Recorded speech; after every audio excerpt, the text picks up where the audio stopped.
Bismillahirrahmanirrahim. Assalamualaikum warahmatullahi wabarakatuh. Baik, di sini saya akan melanjutkan materi tentang teks negosiasi. Kompetensi dasarnya 3.11 menganalisis teks negosiasi. Kemudian ada 4.11 mengkonstruksikan teks negosiasi. Tujuan indikatornya 3.11.1 menentukan bagian-bagian struktur teks negosiasi. 3.11.2 menyebutkan unsur-unsur surat penawaran dan pemesanan barang. Kemudian ada 3.11.3 mengidentifikasi pasangan tuturan dalam teks negosiasi. 4.11.1 menyusun teks negosiasi lisan dalam bentuk dialog. 4.11.2 menyusun teks negosiasi lisan dalam bentuk naratif. Struktur teks negosiasi. Yang pertama ada orientasi. Orientasi adalah berisi salam, sapaan, atau bagian yang mengawali pembicaraan. Yang kedua ada pengajuan. Pengajuan berisi tujuan menyampaikan negosiasi. Tujuan biasanya berupa keinginan atau keperluan yang ingin penting untuk dibicarakan kedua belah pihak. Yang ketiga ada penawaran. Penawaran puncaknya negosiasi yang terjadi kedua belah pihak saling tawar-menawar. Yang keempat ada persetujuan. Persetujuan kesepakatan antara kedua belah pihak terhadap negosiasi yang telah dilakukan. Yang kelima ada penutup. Biasanya ucapan salam terima kasih. Contoh teks negosiasi. Pada orientasi, pedagang. Bu Enda, sini mampir dulu. Hari ini ada lobster segar. Ibu Enda menjawab. Oh iya, besar-besar ya Pak lobsternya. Berapa harganya Pak? Nah, dari contoh teks negosiasi ini merupakan orientasi atau yang bisa disebut dengan bagian yang mengawali pembicaraan. Kemudian ada contoh teks penawaran. Pedagang. Kalau yang ukuran sedang ini hitungannya per kilo 100.000, yang besar harganya per ekor 200.000.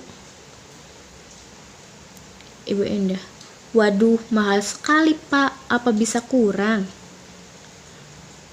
Pedagang. Ini kualitas terbaik, jarang ada yang jual di pasar ini, Bu. Ibu Endah. Bisa aja, Pak. Yang besar saya mau beli kalau harganya 150.000. Pedagang pun menjawab, tidak bisa, Bu. Rugi saya nanti kalau beli yang kecil sekalian nanti saya kasih segitu tidak apa-apa. Nah, dari contoh teks penawaran ini merupakan sebuah tawar-menawar pedagang dengan pembelinya. Contoh teks persetujuan. Bu Endah. Jadi 300.000 dapat 1 ekor yang besar dan 1 kilo ukuran sedang gitu ya Pak? Pedagang. Iya, saya kasih potongan untuk Bu Endah karena langganan saya.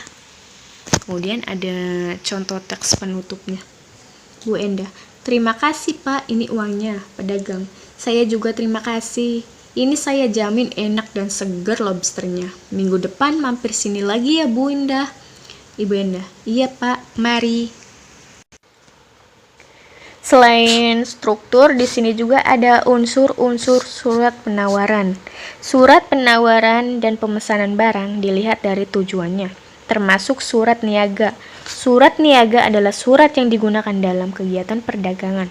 Struktur surat niaga hampir mirip dengan surat resmi yang mencangkup unsur-unsur berikut. Yang pertama ada kop surat. Di dalam kop surat ada nama lembaga, instansi, organisasi, menggunakan huruf besar atau kapital tulisannya. Kemudian ada alamat dan kontak telepon serta website. Penulisannya menggunakan huruf besar dan kecil. Kemudian ada logo lembaga, instansi, atau organisasi. Yang kedua ada nomor surat. Yang ketiga ada lampiran. Yang keempat ada halaman. atau bisa disebut juga inti atau perihal surat tersebut ditulis seperti judul karangan. Yang kelima ada tanggal surat, posisi di kanan sejajar dengan nomor surat. Yang keenam ada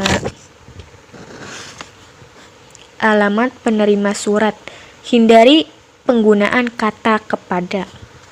Kemudian yang ketujuh ada salam pembuka surat, akhiri dengan menggunakan tanda baca koma.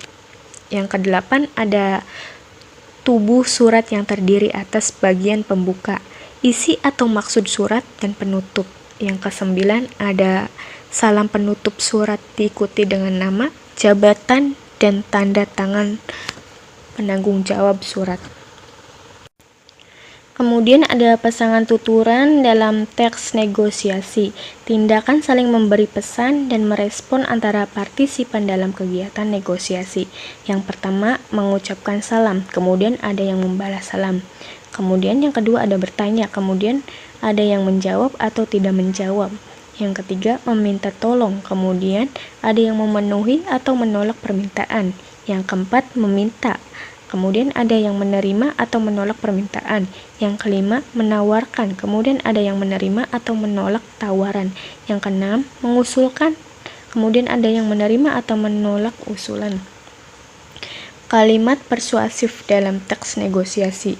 Negosiasi bertujuan untuk mencapai kesepakatan yang menguntungkan semua pihak, kemampuan untuk memengaruhi pihak lain dengan bahasa yang tepat. Ciri bahasa lain dalam negosiasi yang berhasil adalah bahasa yang santun dan persuasif. Anak, ayah tenang aja, semuanya sudah aku pikirkan. Ayah doakan saja biar aku mudah meraih cita-cita. Ayah menjawab, ya, sudahlah kalau itu mau kamu, tapi nanti malam kamu pikirkan lagi ya.